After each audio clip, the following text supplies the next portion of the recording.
Hi, everybody. Welcome to In the Vine Dating Podcast. It is your host, Melissa Chavez, and here with me I have Shekinah. Yesy. Denise. And today we're going to be talking about our Monday interview featuring Shekinah. And so before we get into that, though, you ladies have any news you would like to share with us? I'm so excited about this. Any random news that anybody would like to share? Yes, actually, I have a really interesting story, and I wanted to hear your guys' thoughts on this. Are you guys ready? Bring it. So, this week, there is a woman who stabbed her boyfriend's eye with a rabies needle because he was looking at other women. So, is this the right approach? Not the right approach? What are we thinking here? Okay, but I think I present a valid question. How did she get that rabies needle? Exactly. Where did she get that Where needle? do you get that? Yeah, asking for a friend. Was it like the rabies virus? Like, was it containing? Why are you the looking at rabies? me? I don't know. What happened in this article. news article? That's where I want to know. Where was it? Was it out here in California? Yes, actually, it was. It course was, it I think, was. in Los Angeles. Oh my gosh. And you know what's crazy about this is her name. I'm not even going to say it, but it can be anybody's aunt. Oh my god. I'll have to check in with my tias then. You should. Right after this, I'm calling all of them. Oh my god. You definitely. All 50 of them. Honestly, you should woof him like the office. Just woof everyone. That was great. Okay, we're ready to. That was a fun fact for the week. Not a fun fact, but fun and a very interesting little story. That is crazy. Like, did he not like run away when he saw her like chasing her with the needle? Yeah, Like, how did she get? precise. Yeah, how did she get right on the Had it eyeball? in the back of her pocket and was like, "Bam! This is her Oh red my eye." god, That is scary. So, thank you, Denise, for sharing that wonderful piece of information. I feel very, if anybody ever calls me toxic, I'd be like, "Bet have I stabbed you with the rabies needle?" Yeah, that's valid. Exactly. That's valid. Very valid. Could be a lot You worse. guys are so funny today. Today. Okay. Now, moving on. I feel like, have you guys ever seen this show, Who Wants to Be a Millionaire? And then the lights dim and then the music goes doo-doo-doo-doo-doo. That's what I want to happen right now. But I love that show. yeah, it was really good. Okay. So moving on for the millionth time. So as you guys hopefully have heard by now, the interview that we did with Shekinah. Shekinah, how do you feel that, you told your story publicly? As I mentioned before we started filming, I felt like I was doing like that MTV show, Diary. It's like you think you know, but you have no idea, or something like that. How do you feel? Tell us. I was nervous. I didn't think I would be, but then we started talking about. I did my little clip, inviting people to watch it, and I was planning on releasing it like the day before, and then you were like, "Okay, release it now," and I was like, I'd be doing that a lot. I'm sorry. Yeah. But no, I was nervous because this is the first time that I've talked about my divorce publicly. So to have the interview come out on Monday was interesting for me. But you know what? I've gotten nothing but great feedback from people. I've already had people, reaching out going, "I had no idea. Just know that I love you." So nothing negative has come out of it, and I'm so grateful for that. But it just makes it more real, I think, Yeah. coming out about it. So there's still that, like, nervousness. Yeah, that's fair. What did you ladies think? I think, you guys, you knew that there was a separation pattern. If you guys knew the extent of it, how did you respond to that? I'll start with Yossi. I put in the group chat. I was shook.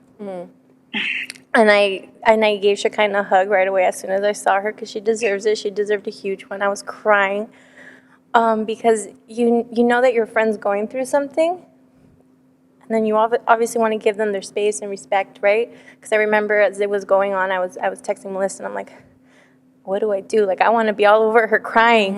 And then she's like, well, I mean, do it. Like, like whatever you feel like doing in your heart. And I'm like watching the interview, right? And I'm like, I just can't believe it was to that extent. like, I mean, we all know the person. The fact that it was hidden like that, like, fooled all of us, you know? Yeah. I felt like that. I felt like I literally didn't, you would never expect it, ever, you know? So I was definitely shocked that you had to go through that. My heart broke that you had to go through that.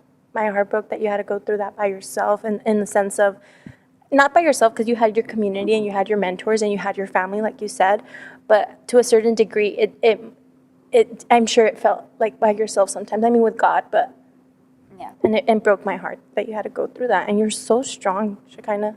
Like, I know I put that on social media. I'm like, look at my friend, she's so strong. But I really do mean it. Like, you're incredibly strong for you to still be here, you know? Yeah, I completely agree. Shekinah is super strong. Like, even the fact when she was going through all of that, like, nobody knew the extent of what was going on in the relationship. And so I know seeing that as a friend from kind of from the sidelines, right, it was, I don't think I have words for it. Denise, what were your thoughts? Yeah, it was definitely a lot to take in. I think the main thing that really, and there's a lot of things that really stood out to me, but hearing just the way that you've been carrying it all out, I think that was really inspiring for me as a woman to see that happen. The revelation that you received, because it is in this very broken place. You really dug in your heels, even in it, like stronger in a new facet into God, right? And so to just hear like the scriptures that came up to you, and even what you talked about, like the divorce itself and how the Bible really defines it, that for me was very new. I was like, oh wow, like I had never seen it in that way. So that to me was like extremely profound. I mean, I think to some degree I kind of knew what was happening just because you and I kind of had obviously met and discussed some things, paperwork stuff. So I think for me the biggest, I guess, shock of it all was just seeing like the trauma, I guess, of it all, like how one person's actions really affects a multitude of people. Yeah. And I think that just keeps being reinforced, right? And just how it's been amazing to see how gracefully you've carried it all. And I know you talked about like you've had your weak moments and things of that nature, but despite all of that, like it's amazing to see how God's still being glorified in the midst of that trauma, because it's so easy to become bitter, right? And it's so easy to become resentful, and it's so easy, like you can have every reason in the book to like be like, well, screw everybody and their mom right now, and you've never carried yourself like that. So that to me is really such a testament to your relationship and strength that God, with God, and that's very admirable. Yes, completely agree. Awesome. Okay. How did you feel about it, Melissa? How did I feel about it? I feel like I got to share a little bit during the interview, but it was definitely very difficult, right? Because I don't know how to fully express it, but it was definitely inspiring to see that, just because one thing that you guys know, that like the altar to me is like such for all of us, it's such a wonderful place. And so one thing for me, what I noticed about Shekinah is that she never left the altar, right? Like every time I would see her on Sunday, she was always there on her face, just worshiping God. And I know that I'm sure some of those moments were very difficult. And I'm sure some of those moments were weakness, and you've even shared some thoughts about like seeing others, right? And then while you were struggling with this and just asking yourself like, why? I know that was for me very difficult, because, I pride myself in knowing the heart of God, and I pride myself in searching out the mind of God. And so when you do that and you still don't have a legitimate answer, I think that can be very difficult, because then that's where the trust really comes in, right? And so having to trust God for your friends' lives, I think that's very, that was hard. Sorry. So dumb, I don't know, I'm crying. No, yeah. But even like, leading worship and intercession, not worship, but intercession, there was times where I was praying, and obviously we're praying for the corporate body, but on the inside of me, I was crying out for you guys, right? Because I'm like, just the intercession part, like, Thank you. for your friends and everything, like, I think that's just the true meaning of like carrying out like each other's burdens, right? And so that to see you guys go through that, and again for him too, like Obviously, there's a different kind of compassion and a different kind of love towards him because he, at the end of the day, like he made the decisions himself. But I also wanted to see him win, and I still want him to see him win, right? Because we're angry at the spirit, and we're angry at the brokenness, and we're angry at Satan because the word says that Satan is the one to steal, kill, and destroy. And so, and it says that God comes to give life and life abundantly. And so, to me, like it could be really easy to hate the person, but then Satan wins, right? And unfortunately, we do have the choice to clean our lives up, and we do have the choice to be better women and men. And unfortunately for him, it was harder. But I also, because I just know the desperation in being stuck in addiction. Like, I've dealt with addiction my whole life, like in one way or another, and I know that desperation and I know the pain. And so it just sucks that, seeing somebody go through that and not seeing the enough strength for them to be able to break through. I think that's also a huge part of it. And so it was just very hard to deal with. So I can't even imagine, like, I can't. Thanks for making me cry, guys. I made it through the first interview. I'm not going to make it through this one. Challenge acceptance. Because we're all here now. Yeah. Okay. So the next point that you made, or one of the points that you made in the interview, is seeing God's goodness in the midst of heartache. I know that you kind of shared about that, and so I'll let you finish that. But before that, like, I would really like to hear from you ladies, like, can you identify with that time, or even like if you want to draw out a story in the Bible that depicts that, where it's like, where you've had to believe the goodness of God in the midst of like such a heart-wrenching trial or something like that? Because I think other people hearing that in different perspectives, I think would be beneficial for them, right? Because here we're painting it through your personal case, but I think hearing different points of views where it's not just Shekinah that was able to see God goodness, but it really is a character of a Christian, of a godly person, I should say, not a Christian, a godly person, a godly fearing, a child of God, to believe that God is good in the midst of the opposite report. And so, which one of you girls would like to go first? Rock, paper, scissors. She pointed at me. I want to give you kudos, Shekinah, because you were so strong in all of this. And as a child of divorce, like myself, I saw my parents struggle and try to find their emotions. And not only are they like heartbroken, but they have to deal with all their other responsibilities that they have to do. And you did that, but you leaned on God. That could have been the perfect time. And I'm not saying for people to do it because it's not perfect, but it would have made sense if you went out there in the world and like left all of us, and Shekinah's in Europe doing I don't know, God knows what, and Very on brand. Yeah, and you could have just done anything, and well, you didn't. Like, you leaned on God, and like Melissa said, that you were at the altar. You were praising God still through the midst of what you were going through. That is crazy, and it reminds me of the book of Job, of how he really struggled a lot, but through the midst of it all, he knew God's goodness, and he knew God was going to restore him, and he knew God was going to provide, and he knew God was going to come through in miraculous ways, and he did, and everyone saw that. And I'm so excited to see what God's going to do in your life because you held steadfast. You held on to him. Yes.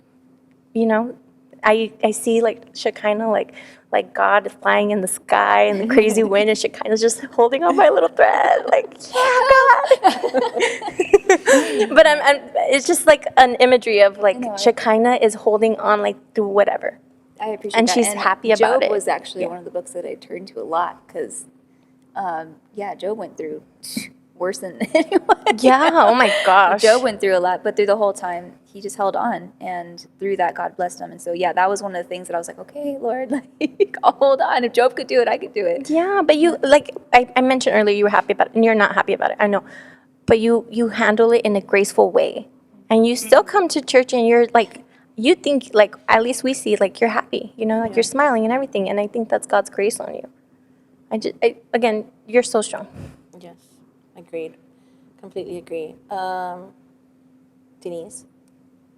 Yeah, I think one of the first things that I was reminded of was obviously I think it was Hannah who couldn't have a child, right? And then she really wanted one. So that's one of the times where she really had to just lean on God to fulfill that promise. And I don't know why this image keeps popping up, but that's just what I keep seeing. And it's even with me, like it reminds me of, when I first got married, we were married for a while, a few months, and we were trying to have kids. And I was like, okay, well, what's wrong? We can't have, we're not getting pregnant. Went to the doctors, and they're like, okay, well, we don't think you're going to be able to have kids. Like, you should start some kind of fertility treatment, excuse me. And I'm like, okay, well, I guess if this is what we have to do. And I remember we were supposed to go to a doctor's in April, and then Rion came in February and was prophesied, and he's like, that's nonsense. He said, you're going to have 3 kids in 3 years. And I'm like, there's no way. In March, I was pregnant, and we had 3 kids in 3 years, So that just like being able to rely on God and to be able to see a promise when everything else in front of your face looks completely opposite is something that only God can do. Amen. And I love that you even said like the book of Job, because it's so true. It's like what man says is impossible, God says it's possible. Yes. And I'm so happy to see that you are such a testament of that, Shekinah, to be able to prove to people that no matter how ugly it looks or what man deems impossible, that with God, you're going to break through barriers. And I love what you said. I don't want to be defined as a divorced woman. I want to be defined as an overcomer. I know, I love and that. You have already done that in so many different areas by you simply showing up and still being in a relationship with Jesus full-heartedly, showing up to the altar. And like I said, like going even against the grain or the narrative of how like people in the world deal with divorces, Yes. like you did the complete opposite.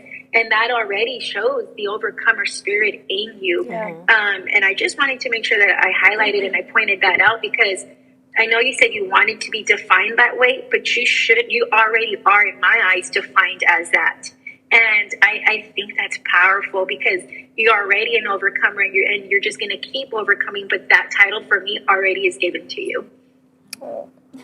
I completely No, thank you for Yes. sharing that. And thank you for even sharing just the struggle of that fear of not being able to have kids. I know that for a lot of women, that's such a heartbreaking reality. But as you said, you just pushed through and you trusted God. And that miracle happened for you, thank God. But that doesn't always happen for all women.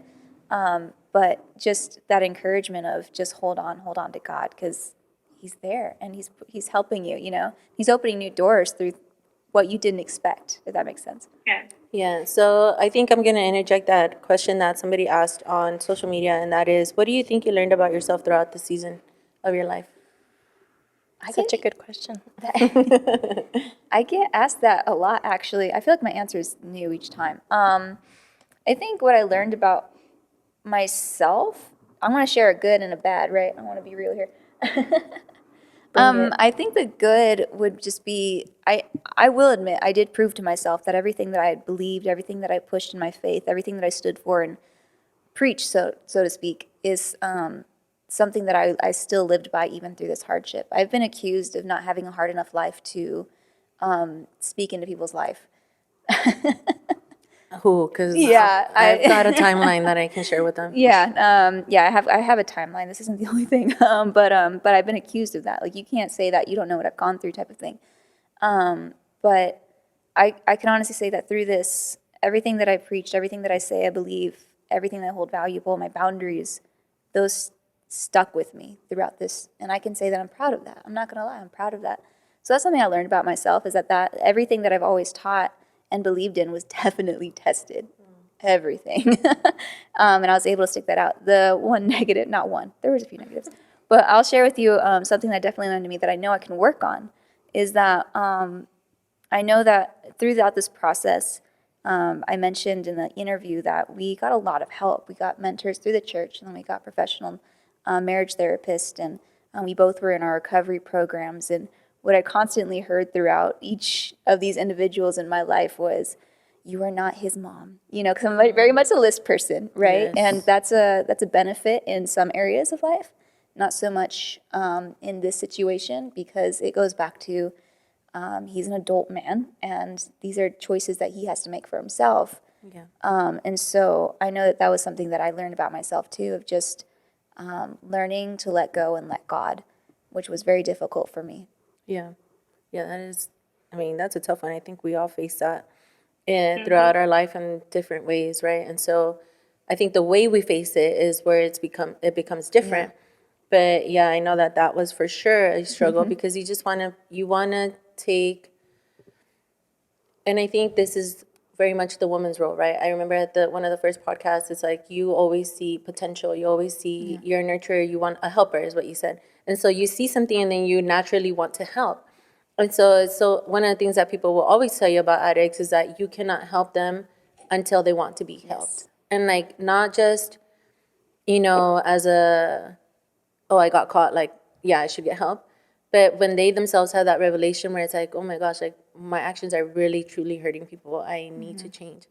And so it's crazy because I think, we'll get into that. I don't want to jump ahead. So, okay, so God's goodness in the midst of heartache. I think that is the story of Christianity in general, just being able, 'cause oftentimes, so many times people ask, I think you might have asked this in the interview as well, it's like, how can a good God allow bad things to happen? And you did say that it's free will, right? Yeah. And so I think, again, going back to that scripture that I mentioned just a few moments ago, where it's like, it's the enemy, it's Satan that comes to steal, kill, and destroy.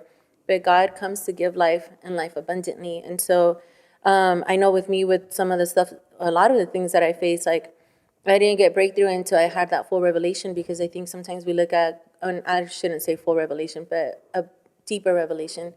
Because sometimes we look at God and we're like, do you see me? Hello? Did you read my DM, Lord? Yeah. Can I slide into your DMs or what? Because that seems to help a lot of people nowadays.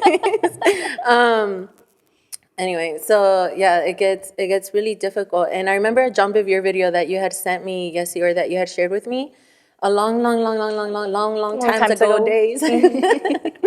Where it's this girl who's like she was going blind. Oh my gosh. Right? And I so cried. as she was progressing in losing her sight, it says that the more that her sight got worse, the more that her dad pulled away, because he was teaching her how to be independent. He was teaching her how to be able to live life with that. And so it gave the parallel that that's what God does for us, is that he not so much as pulls away as in like abandons us, but he's still around, but he wants us to be able to see that we're strong enough to be able to handle certain situations. And that, I think that is one of the poetic things about the Lord, is that he is, as A-Rob says, he is a gentleman, right? And so he's never going to come into your life and just take over and just do things. That's not God's heart at all. Instead, what he wants to do is to reveal God's image inside of us. And so in order for him to reveal God's image inside of us, is there has to be some digging, like there has to be some uprooting, there has to be some things. And if God would just come and do it himself, then what's the point of having creation? What's the point of having people? What's the point of even creating us if he's just gonna, at that point, like as a kid, when we played with Barbies, it would get boring after some time. It's like, can you just get up and do something already? It's like, it depended on you all the time, like move around, dress it and everything. So if God wouldn't do that to us, right?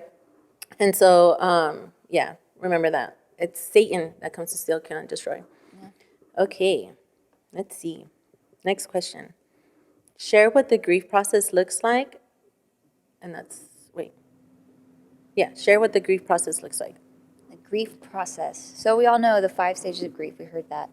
Don't ask me to list them right now because they're totally slipping my mind. I was like, do we all know? Yes, you want to pull up on your phone? I'll do that while you talk. I can do it. Anyway, so we've all heard about the 5 stages of grief, or I feel like most of us have. It's a very common thing, and a lot of people just, I've heard it taught before, where you just have to get through those 5 stages, and the final stage I know is acceptance. And once you make it there, like, you're good. Like, you just have to work through it and you're good. But nobody talks about how many times you have to go through those 5 stages of grief. It's not a one and done type of thing. And I found that out the hard way through this process. And I've just noticed that it is a cycle. You go through that, you go through those 5 stages. Sometimes it could take a few days, could take a few months. But as you go through that stages, you start to come to that other side, acceptance.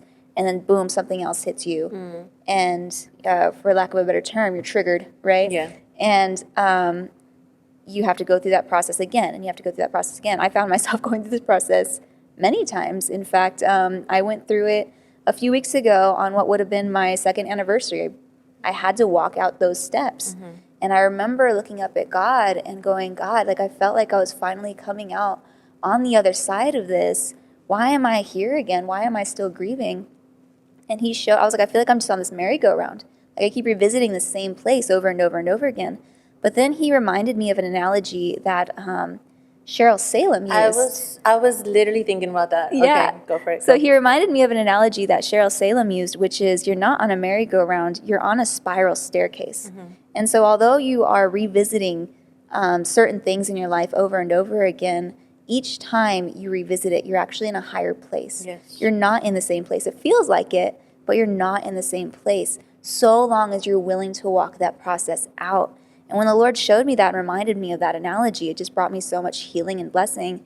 And another analogy that my mentor Jackie used was, it's just another layer. It's another layer of like an onion, right? It's another tear-jerking layer. It's going to make you cry, but you are getting to the center. Yeah. And when you remember that, so in the moment, it doesn't feel like it. So if you find yourself in those, like revisiting a certain point or toxic thought or grieving stage or anger or whatever it is, let yourself walk through that process, because although it doesn't feel like it, you are on that spiral staircase and you are reaching higher levels.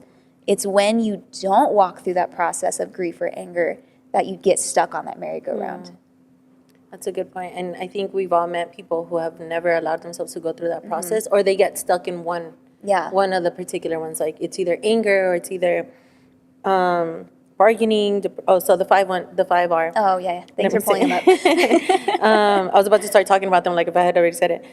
So the first one is I don't think there's a particular order, but No. Some will argue that there is, but there isn't. yeah. So it's denial, anger, bargaining, depression, and acceptance. So I've seen people get stuck on each and every one of those, and I think that's why emotional intelligence, although it's such a trendy term right now, but I think it's so vital in order for people to be able to have. And I think what happens is there's two extremes, right? And as your mom says, the devil is in the extremes. It's either people reject emotions altogether, or they submit to their emotions altogether. And so I love what Pastor Adriana says. She's like, emotions are the flavor of life, you know? And so you have to learn how to navigate through them. You have to, like, I think one of the phases of my life where I matured the most was when I started paying attention to why I was feeling what I was feeling, right? So if I'm feeling, for example, just insecure, if I'm feeling insecure in that moment, what's causing me to be insecure in this moment?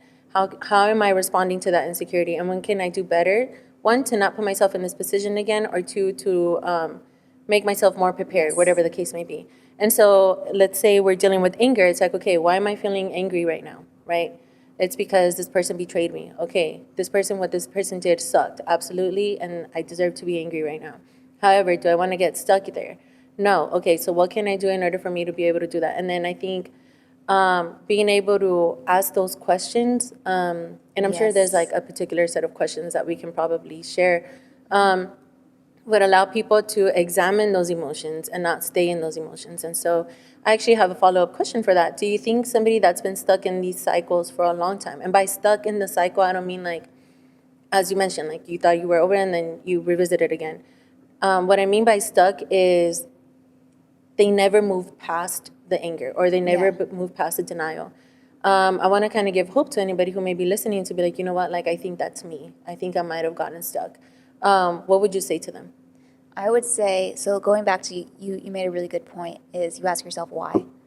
One of the books that I was reading, in fact, I would argue that it was the most helpful book that doesn't just apply for people who've been betrayed or heartbroken. It's How to Clean Your Mental Mess by Dr. Carolyn Leaf. I would recommend anybody for any reason, read that book.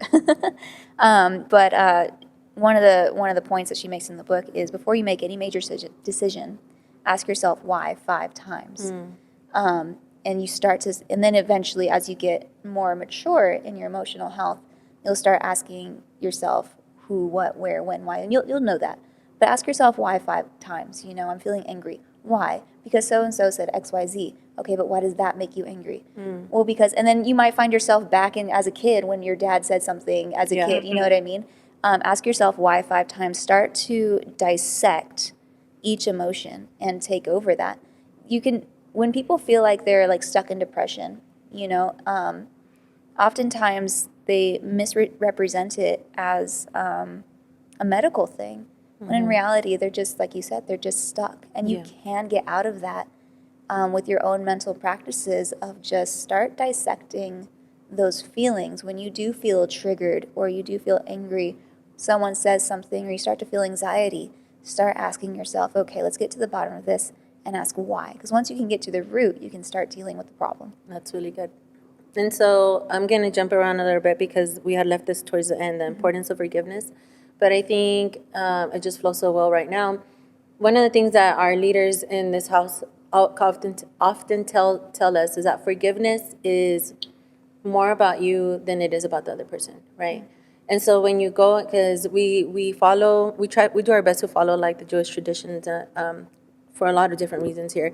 And so there's a special time during the year where you do a lot of introspection and you start analyzing what's going on in your soul and all these things. And so one of the greatest things of that is asking for forgiveness or giving forgiveness. And so what our leaders say is like, you know, if you go to somebody and say and ask for forgiveness or give forgiveness, it's not an excuse, it's not an opportunity for you to start mapping out all the things that the person has done wrong. It's just I forgive you. And so in doing all these things and in asking yourself those 5 questions, obviously there's going to be a point probably where you're probably going to come back and be like, yeah, but they're the ones that did this to me. Like, they should have never done that. Like, and it could be very horrific things. Like, some people I'm sure may have gone and molested as kids. Like, some people may have gone and like betrayed, cheated on, like all these crazy things, right? And so at the end of the day, though, forgiveness is the most vital thing in order for you to receive freedom. And so, Denise, what do you have to say about this? If anything, would you like to add? Yeah, I think I was going to actually talk about the root, and I love that she kind of got to that. And that's in essence true, because it's, okay, why am I angry? And most times you can trigger not only the immediate anger, but you can trigger back to it. There was a point in my childhood that I have this unresolved trauma of either depression and anger, that I felt depressed or angry or whatever the case may be. And it's like, yeah, like it goes back to the layers, right? So no, I think that was really good. And I think that's very vital to obtaining freedom. Long-term freedom, right? Long-term freedom and being able to work it out. And even with the forgiveness, I love what 2 things is, one, you talked about emotions. And I also love, I think it was Pastor John, and it's like emotions is data. It's just information. So what is that information trying to tell you? And then the second part is also, you know, we say a lot at the church is that forgiveness comes from the Father, but healing comes from the community. And so I think that's also very important. And I think it's 2-dimension. Because a lot of times people just want to do it by themselves, and they don't realize that, you know, sometimes it's okay to get the right help. Let me specify that, the right type of community around you to help you get free. So yeah, that's all I wanted to add. That's good. Yessie, would you like to add something? I just think that the whole spiral thing makes so much sense, and I'm actually going through that with my own things and with my own like past trauma, quote unquote, and what you explained, like you go to a higher place, you're like, okay, because I've been thinking that. I've been thinking like, why does it still affect me? Like listening to yours, and you were like, divorce sucks, you know, like God hates divorce, I hate divorce, you know. I personally hate divorce so much too, because I've again, I'm a child of divorce. I've seen it really break me and my sibling. And so when I was listening to yours, I was crying, right? And then I'm still emotional to this day. And then I'm thinking of my own things, right? And I'm breaking down those layers, like I always imagine the onion too. And I think about it, and I'm like, okay, my parents divorced when I was 15. Why am I still affected? Why can I still cry just thinking about it? Why? It's like I'm about to be 30 next year, like in just a few months. And it's exactly another lifetime from that. That's crazy. And it still affects me. Why? Yeah. And I'm like, why did I not deal with it? I feel like I'm always dealing with it. But it makes sense now. You're at a higher place, and I do feel like it's not the same, but it still affects me. So I'm thankful that you shared that. Higher place, girl. Spiral staircase.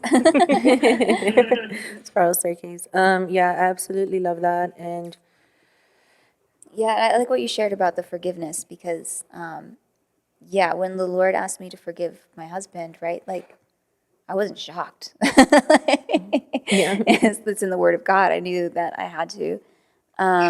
you're like, oh, I gotta. I guess so. Like, This one I too? forgot about. Oh, I forgot about that. Actually, one of the steps that the Lord really brought me through in this process was He brought me to the Lord's Prayer.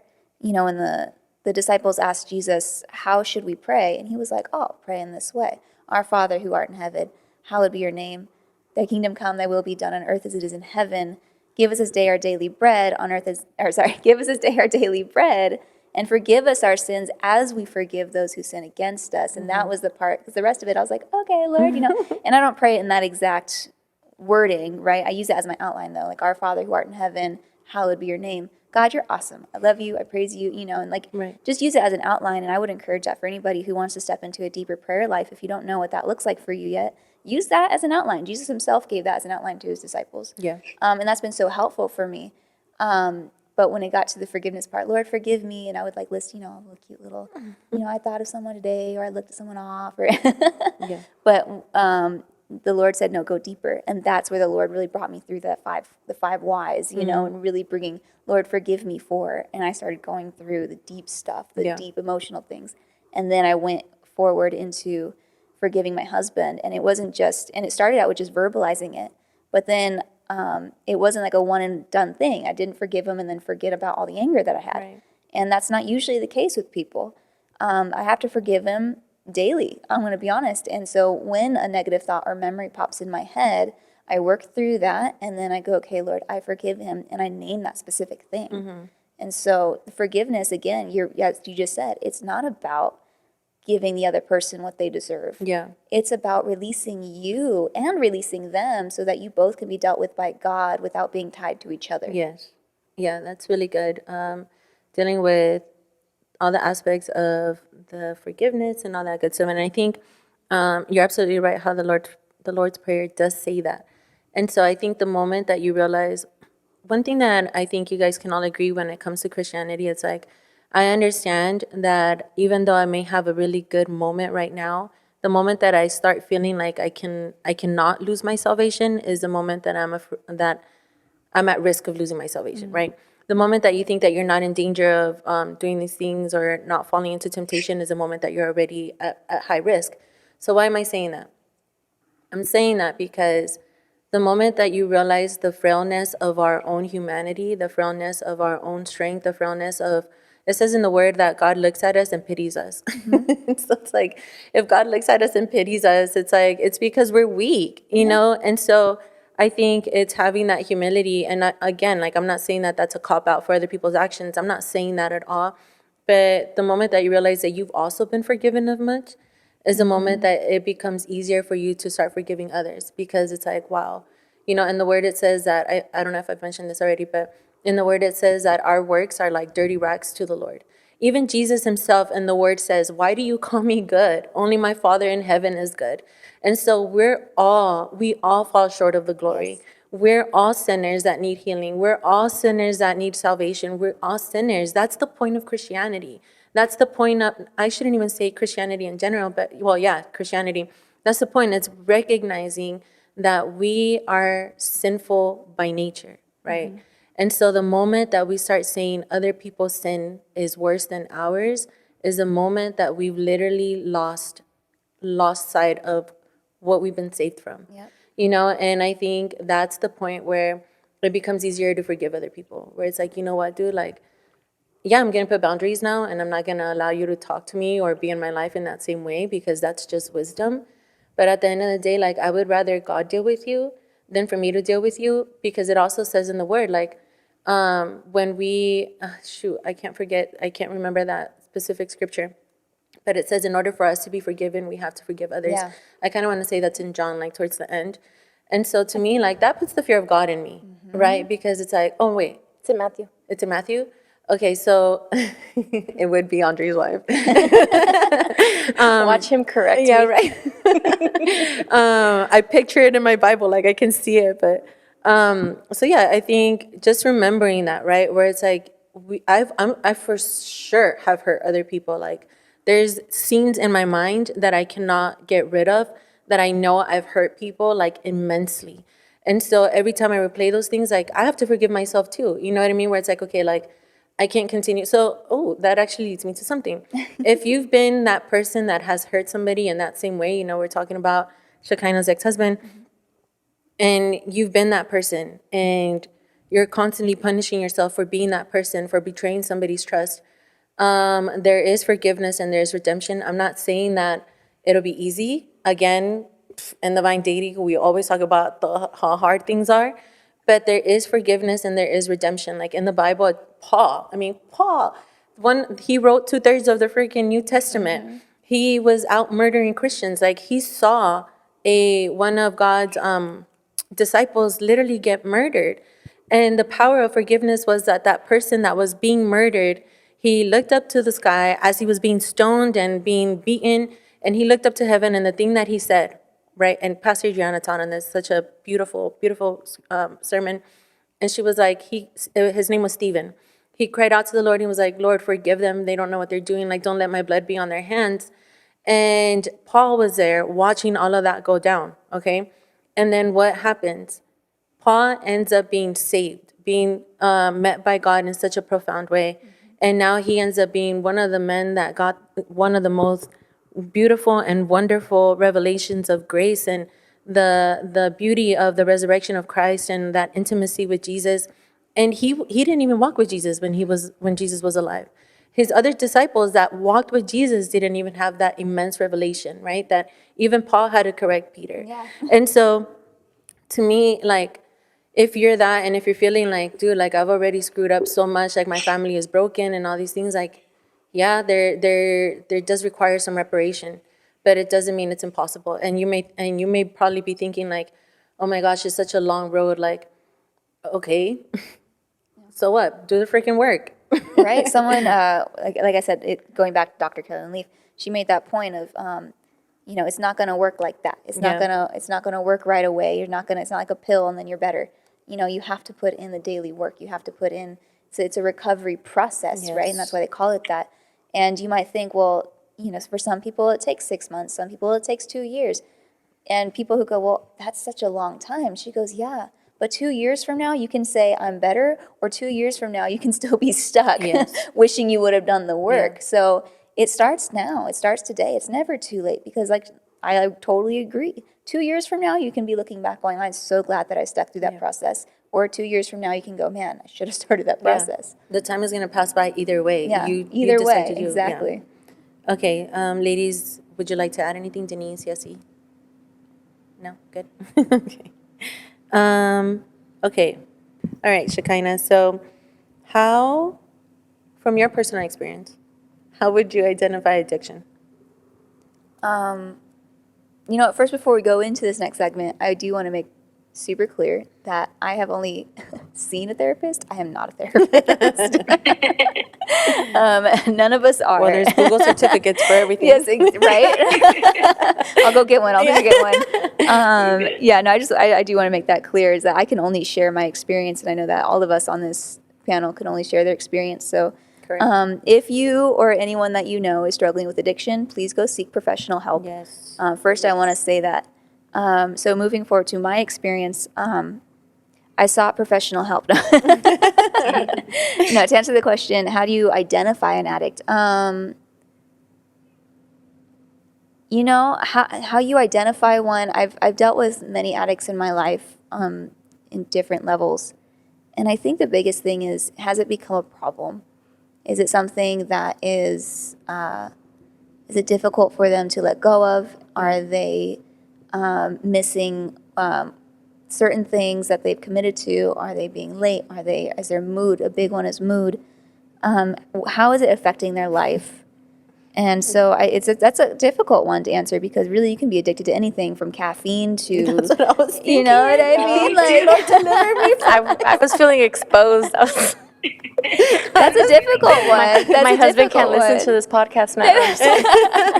I think that's a really difficult one. Like how you identify an addict can be a difficult one because it can be different on the substance and what kind of substance they are addicted to and how long they've been addicted to it and how long it's been a normal part of their life. Like in my experience, I didn't identify that my husband was an addict.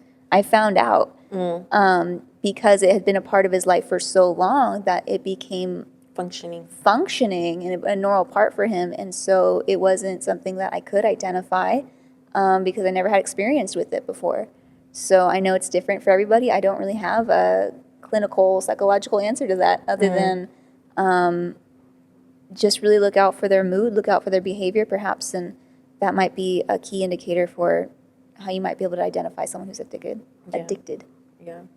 I think from now on, I'm just going to ask straight up. Remember when we used to watch, I'm not going to mention that name, but we used to watch like these videos from this therapist who's like, yeah, ask them straight up, do you watch blah, blah, blah, blah? Or do you struggle with addiction? He's like, ask your pastors.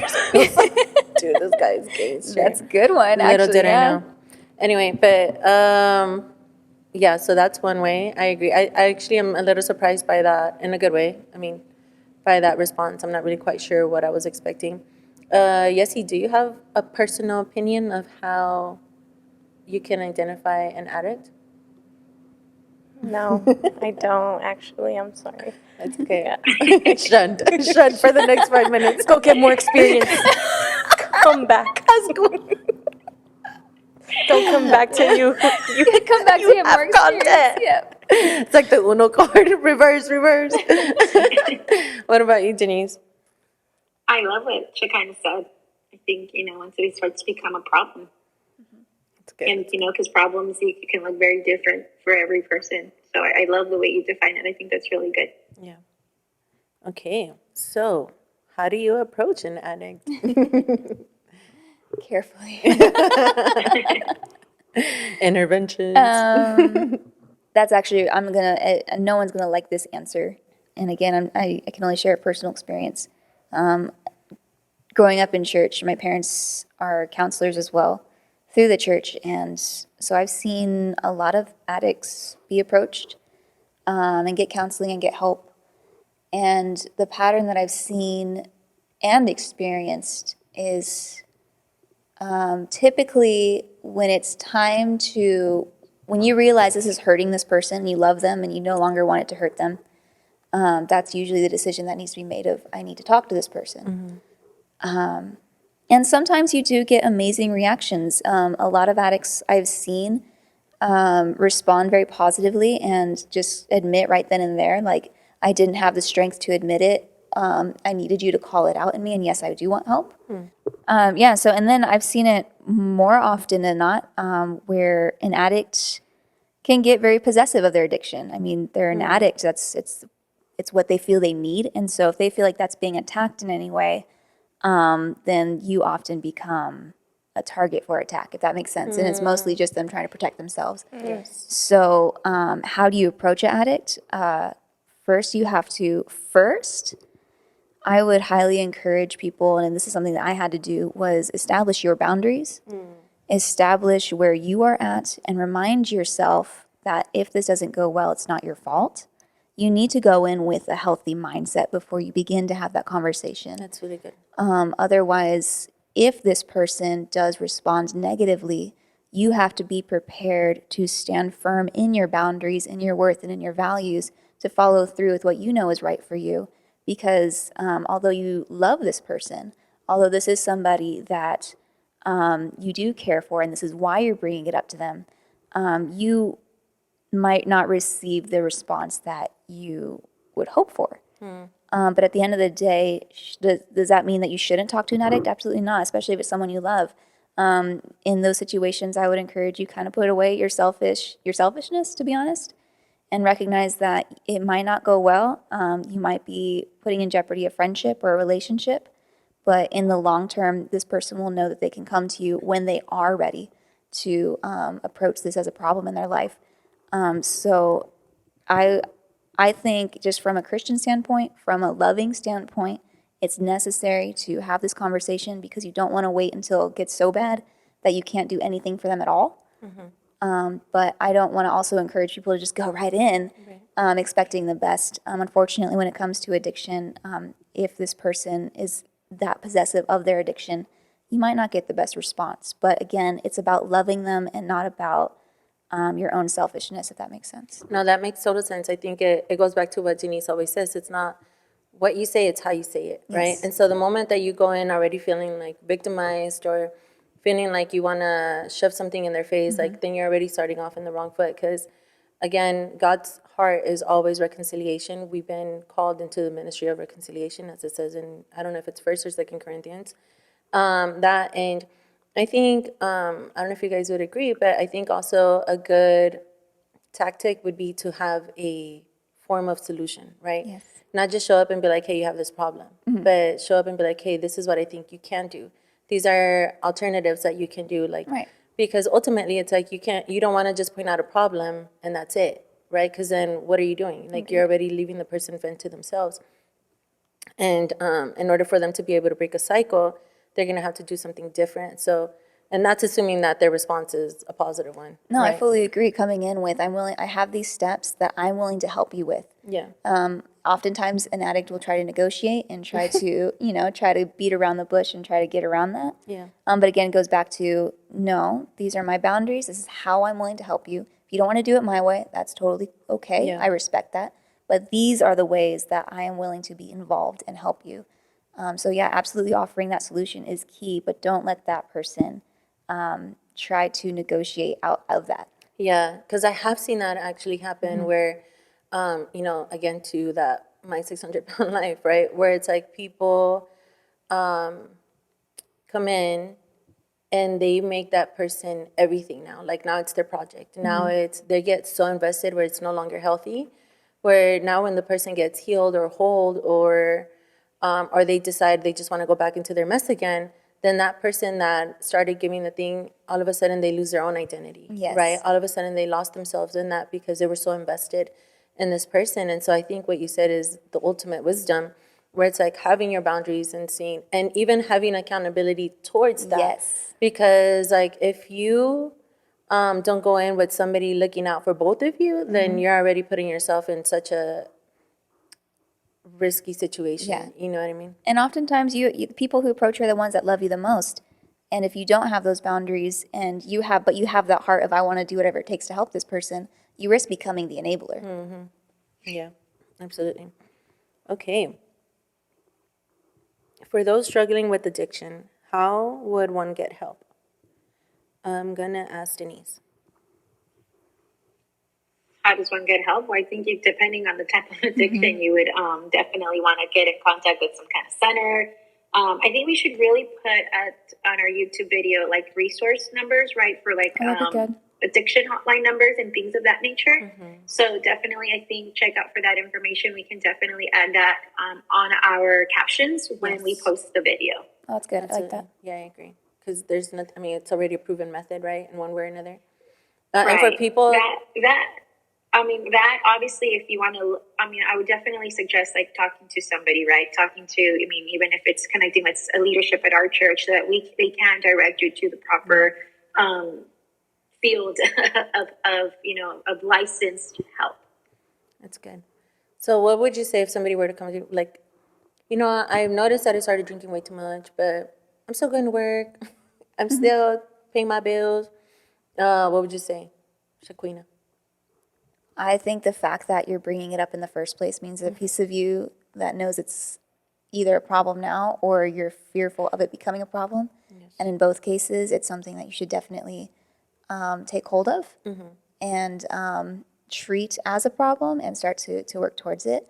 My advice to anybody who may potentially be struggling with bad habits, not just addictions even, just bad habits, is how you overcome those is very first step is be honest, is make that your very first, even in AA, the first step is admitting you have a problem, right? Yes. That's rooted in just being an honest person. Make a rule for yourself.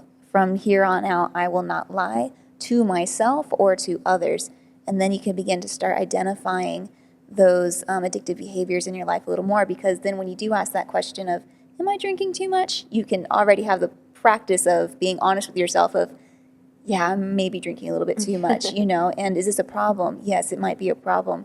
So really it just goes back to just learn to be honest. Just like Dr. Jordan Peterson says, don't lie. Just point blank, don't lie. And like A-Rob says, the number one person we lie to is ourselves. Yes. And Yeah, learn that's to be honest, absolutely true. especially with yourself. Yeah, that's good. Okay, so now we got to wrap it up. And so we want to leave off on a higher note, and that is experiencing redemption through this process. And so how have you yourself experienced that within yourself and relationships? Man, so many ways. I feel like just the fact that I can talk about it now, that in and out of itself is a redemptive step. And it just goes back to what we talked about in the interview is first I got help right away. And that helped me step into redemption and restoration through this. And I've been able to just seek God through it. And yeah, I feel like this is, the whole podcast has been about redemption, and I don't want to repeat everything I just said, but but I just want to give a message to our listeners is that redemption, God has already given that to you, but he's also given you the tools to know how to implement that. And I think too many people are looking for that miraculous moment where they step out of church and they're bad habit free, or they're addiction free. And it can happen. It can. I happen. totally believe in miracles, 100%. But going back to even Andre's interview, Andre had that miraculous moment of, I just didn't want to party anymore. I didn't want that lifestyle anymore. But over time, that darkness started to come back, and that's when he had to step in and apply the tools. Right. So even when people receive miracles, don't take advantage of that miracle. Step into, okay, utilizing the things that God gave you. God gave me this tool of freedom to implement and to then work towards an even greater freedom. And so, yeah, I absolutely believe in miracles. I believe they happen more often than people are willing to admit because, unfortunately, the people who receive miracles are often the ones that revert back to their negative habits. And so, yeah, the redemption is out there. It's available to you, to everyone who cries out to God. But redemption is a tool as well, and it's an opportunity to live out that redemption and restoration and to live out that freedom on a daily basis. It's a choice. Right. It kind of, I know that we like to use the job analogy a lot, but it's kind of like, you shooting your shot for a job that you never thought you would be able to get, and then you finally get it. It's like the work doesn't stop. Yeah. That's when the work starts, Yes. right? You got to learn how to move in that position. You got to learn how to navigate those new relationships. You got to learn how to just be in that position, be in that moment, be in that career. And so that's exactly what it is with the Lord, right? And so I know personally, for example, a lot of people think that when you come to Christianity, like if you still have these bad thoughts or you still have these like wrong desires, that you're not doing something right. That's not the case. Like there's times where I think back to my party days and I'm like, dude, like that was fun. You know what I mean? Like that was fun. Like I was just talking to somebody today and I was like, I wish I would have done that before I got saved. Like, and I'm not saying that's right, but it's the truth. Like we still live in a fallen nature. I still sometimes like, today I was listening to, in my head, like it's not that I went and I looked it up, but in my head I started thinking about Eazy-E and I was like, dude, like I used to bang that song like all the time. And so it's just like, but then it's taking those thoughts captive, right? I'm sorry. I know they named a street after him recently. Maybe no, they didn't. Eazy-E? They did. Oh my God, bro. And here I am holy and I still have a street after me. What the heck? Well, maybe there is. I'm just going to look for a Melissa Court or something. Anyway, so it's like, it's not the absence of sin. It's training yourself. It's disciplining yourself. You know what I mean? Like, and so I think that's where a lot of people get it wrong, where it's just like, you don't come into Christianity and all of a sudden you're not faced with life. Like, it goes back to what we were even talking about, pastors that don't, and I'm not saying support divorce as in like, oh yeah, like just give out divorce cards. I'm not saying that at all, but to the church denying the presence of a fallen nature. That is like one of the worst things that you could ever put on people. And so it's like, look, if your people are struggling with something, if your people are looking at this, it's not so much as like, oh my gosh, like, no, you shouldn't do that. It's like, okay, why are you considering this? Let's examine the heart of the matter. Like, you're still struggling with like something, like for me, thankfully, I used to cuss a lot. So thankfully the moment that I said yes to the Lord is the moment that was one of the miraculous things. But every so often, like I think of the word and I'm like, oh dang, like that wasn't right. I shouldn't have said that. You know what I mean? And so it's like if I were to come to Pilin, like if I start seeing that as a problem and I come to Pilin and I'm like, hey Pilin, like this is happening. Okay, well ask yourself like, what's causing you to start responding to situations like that? Like why do you want to cuss all of a sudden? Like why did you think that was the appropriate word? And it sounds so silly, but that's really how things escalate, right? Because it can be a cuss word, and all of a sudden, like, I can start listening to music that's not holy because now I'm desensitized to it. And then the music turns into a lifestyle. Now the lifestyle turns into sin. It's like, in the word it says that sin is practice, and then you get the wage of death. Yeah. And so sin is a practice. Like the moment that it turns into something that you constantly do and that you constantly surround yourself around, then that's when you get the wage of it, and that's death, right? And so that may be physical death, or that may be spiritual death, that may be emotional death. And so a lot of the things, like Melissa right now, Shekinah right now, Yessie right now, Denise right now we're in this moment because of actions that we took 5-10 years ago. You know what I mean? And so we're living in those fruitful moments. And so to think that what you're doing right now doesn't matter, that it's just a phase, that it's just a moment in your life, then that's a lie from the pit of hell, because you're already, what do I always say? The seeds that you sow will produce a harvest. God is not mocked. Like he's not like, oh, it's okay, she was kidding. You guys, like, she was kidding. Like, no, God doesn't do that. It says in the word that the moment that we stand before God, we're going to be held accountable for every idle word that we spoke. Idle, like that to me, and maybe I don't have the fear of the Lord that much because I still be saying some dumb things. I'm not gonna lie, but sometimes I was like, who put a freaking mic in my hand? You did? Shekinah did. Ramsey did. But it's like, okay, God, like, it goes back to understanding the frailty of our humanity. You know what I mean? And that's why I think, and I'm not saying don't have standards. I'm not saying, like, don't strive to be better. Don't strive to do these things. But I think the moment that we're able to break out of our things is as we're getting closer to the Lord. And so that's why, you know, I'm thinking of Psalm 27, like that to me is like the psalm of my life. Like I've adopted that. And then it's the Lord telling David, like, seek my face. And then David's like, Lord, your face I will seek. And then it says in other scripture that David was known as a man after God's own heart. And so to me, the reason why David was able to let go of his sin, the reason why David was able to overcome those things was because he would get closer to God. The reason why you're able to be faithful to somebody is because you know their heart and you love them and you're invested in them. You know their intimacies, and like, you're constantly working on that romance, right? And so the moment that you stop being devoted to somebody else's heart, somebody else's likeness, somebody else's like satisfaction, I think it's the moment that you put yourself at risk. And so obviously if we do that with somebody that we're interested in, with whoever we're dating, how much more should we do that with the Lord? Like, the fear of the Lord is the beginning of knowledge. And I remember Denise shared this amazing, wonderful devotional with me where it said that it teaches that knowledge in the original Hebrew is intimacy. It's so the fear of the Lord, and so knowledge of the Lord, that is being intimate with him. That is knowing what makes his heart tick. That's knowing how his mind works. It's like, that's what true Christianity is, and that's what true religion is it is that relationship with the Lord. But unfortunately, a lot of people are like, oh, I have a relationship with God. But it's like, but you're still out drinking. Like, you're still out doing all these things. And so if that really is the case, then you wouldn't be doing these things. Like, I'll shut up with this one, but I remember being at a dinner with ex-coworkers, and then they were like, oh, Melissa, like, just have a drink. Like, God still loves you. And I was like saved like 2 or 3 years. And in my head, I was like, well, the question is not, does God love me? The question is, do I love God? Like, that's the question. Do I love him enough to stand strong right now and keep being a message? Because the moment that I put a drink in my hand would be the moment that everybody would be like, oh, you see, like, it's not possible. Or I can totally still do that. You know what I mean? And so I think sticking close to God, and as I mentioned, like, that was the right thing that you did in the interview, that was the thing that kept you in the right place, is constantly seeking God's heart in a situation, you know? And so with that, the redemption aspect of the Lord can always be found in intimacy with the Lord, I think, I feel, and I believe in my heart of hearts. Do any of you ladies want to add anything before we close it up? I just want to follow up on your every thought, right? And the Bible does say, take every thought captive, Yes. because obviously what we think will eventually come out in the way we speak or the things that we do.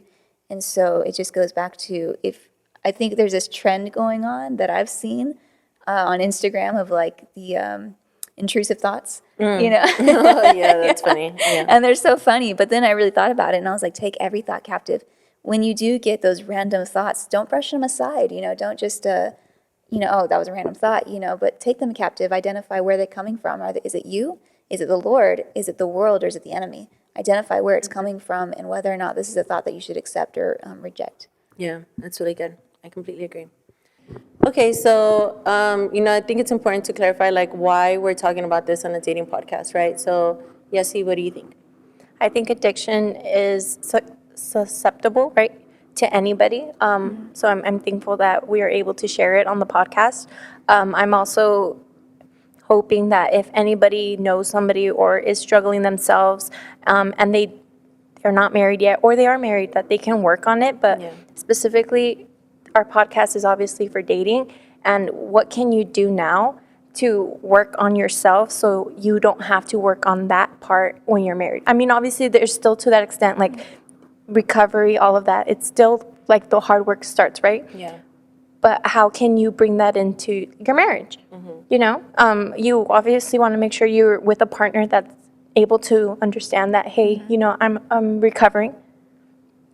This is how I'm walking through it, because that person also is going to have to be aware. Because what if they bring things around that maybe might trigger you, and they have to understand, like, okay, am I willing to be with somebody who is going through this? Right? So I do think that it's very difficult for some people to even share that. And obviously, like on first date, maybe not, right? Maybe if it's your kind of, though. Like you mentioned your first date, right? But just making sure that you're dealing with your issues now, because again, when you're married, we say this, it's going to be amplified. And if you are married, because I know we have a lot of married listeners, how should have we dealt with it when we were dating? Or before I was married, because now we know that there's consequences in our marriage, right, because of it. So now what can we do together to work on that? That's good. What do you think, Denise? No, I think you're right. And I think it goes back to honesty, right? What a foundation we're laying this relationship on. And both parties have a right to know, like, hey, and I think, Shekinah, you mentioned this even in one of the last podcasts, was like, hey, like, everybody has baggage. What does your baggage look like? Yeah. So that person is like, okay, I'm willing to say yes or no, because that's not fair to the other person. And you can't be mad, when things are not working out, when you never disclose that information, right?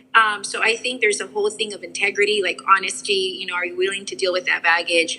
Because it is, addiction, there is a lot to it. There is triggers, and, what you might think of going to even a location not being a problem, if that person's, reacts to being in a certain place or whatnot, like that's something to really be mindful about. So no, I think that I completely agree with you. And I think even like the whole redemption, and one of the things that I think is important to really ask yourself is, okay, I have come out of a relationship where I've been betrayed, and it can look at, in so many different ways. How do I deal with that now that I'm single? And I think the first thing that I want to say is, you're worthy to be treated right. You're worthy to be loved. You're worthy to have somebody who's going to be by your side, who's going to love you unconditionally, and who's going to be willing to work with you in whatever areas that you have. Because I think, at least for me, like the people that I mentor that come out of broken relationships or don't want to leave one, they're afraid that they're not going to be loved by somebody else because they've seen themselves as damaged goods. And I'm not saying that's how Shekinah sees herself at all. But I'm saying that there is people that do like think of themselves that way. And one of the biggest things I always say is, like, you're the daughter of, like, you're the princess, you're the daughter of the Most High King, and he wants you to be treated right. He wants you to be steward like a princess, and he wants you to be with somebody who's going to honor you, respect you, be honest with you, be integral. So I think to that is, don't don't project the past into your future. That's good. Don't project that hurt. Don't project that whatever that guy did to you or whatever that woman did to you. Don't project that onto the next relationship, because then you're just going to go into like a cycle of even victimhood, or always being in the state of betrayal. And sometimes it's now you're producing that because you've been hurt and you haven't dealt with those wounds, which is why I even think I love what Shekinah said, is ask yourself why. Like, it's important to do that work so that you're not projecting that into like future relationships. Yeah, that's really, really, really, really, really good. Any other thoughts before we close it up? Now, just in complete agreement with what you said, that's something that a lot of addicts, when we are going through this process, I found out that that response is a very common response of, I just thought it'd go away when I got married. And that's not the truth, is your problems tend to get amplified because now you're not just dealing with your stuff, you have to deal with their stuff too. And so those issues tend to double. And you can't hide things. Exactly, you can't hide things. And so one of the statements that my husband did make was, I was afraid that you would have broken up with me. But I think my husband would agree with me, is that a breakup would have been much better than a divorce. So yeah, absolutely. And going back to what Denise said is, deal with your stuff now. And if this person that you're dating or you're interested in doesn't accept that baggage, well then let them go. They're not for you, and you can find love elsewhere, and let that happen. Yes. And make sure you work on yourself. Yes, absolutely. Yes, work on yourself. Don't just, like, well, you Expect can't somebody accept else. me the way I am. Yeah. Definitely not trying to say that. But yeah, absolutely. Like, identify the areas that you need to work on. It doesn't have to be addiction. It could just be bad habits. If there's a habit in your life that you don't want to carry on into your marriage, identify that now and start working on it. Yeah, and if you work on it now, you also break off those addictions because it's generational also. So go back to your bloodline. Like, who else had that addiction? Who else is fighting it? Well, because they didn't fight it, they didn't overcome it, guess what? Now it's your baggage to deal with. And then you're going to have to keep bringing that into your kids' life. And if you can fight it, your children can look and say, like, oh, it wasn't that. I mean, it's going to be probably hard for them. It might come up for them. But at least they know that you overcame it. And then they're like, oh, okay, my parent did this. I can do it too. And then that hopefully will stop in your bloodline, right? And redemption will come in. But a lot of people don't realize that that also comes into marriage. So if you do marry somebody, just make sure, like, let's go back to your bloodline. What did your family, what addictions did they fight with? Because I know that was something that my husband and I talked about on one of our dates. Like, what does your family deal with? Okay, well, this is what my family deals with, like, like generations back. So that is also going to help out a lot in a marriage, because at least you're aware and you're not hiding things, right? Sometimes some people don't know about their family. So they don't know everything that they deal with. But when they do find out, they're like, that makes sense, right? That makes so much sense. So that's just another thing too. Just make sure that when you are dealing with addictions, you also know that it's also generational curses that you're going to be dealing with. And when you do clean yourself, those, what do they call them?